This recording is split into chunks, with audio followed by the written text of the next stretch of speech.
明年开始要试办沿东港改装的认证制度，后年正式实施。环保署是表示讲，明年开始，地方的环保局会来开始进行测音的检测。后年若是沿东港有改过，无经过认证，你也着上济是当罚1800块，买当连续处罚。台湾有机车王国名声，真侪人靠机车出门上下班，毋过有真侪人改装排气管伫私扰民。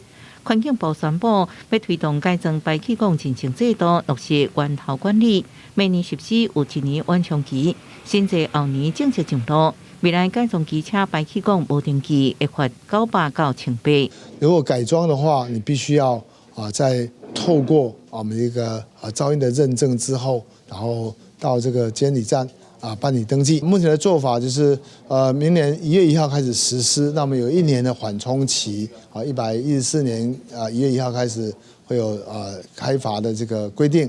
环境部强调，改装排气管是掠差无掠改，即卖制度机车排气管设备变更，只规定排气的角度甲悬度。新制度上路了后，排气管设备变更要经过合法业者的办理，经过公路监理机关检验合格，办理变更登记，得到认证的排气管才有合格标识。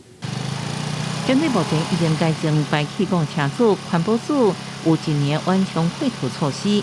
全台各地环保局每年协助噪音检测，机车若检测合格，等办理变更登记。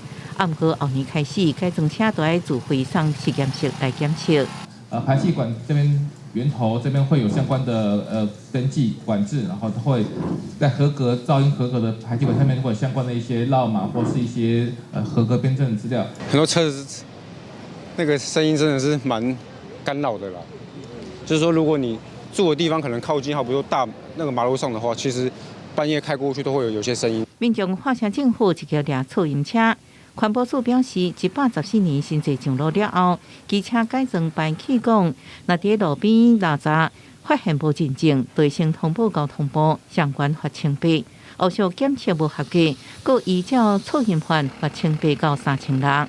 记者综合报道。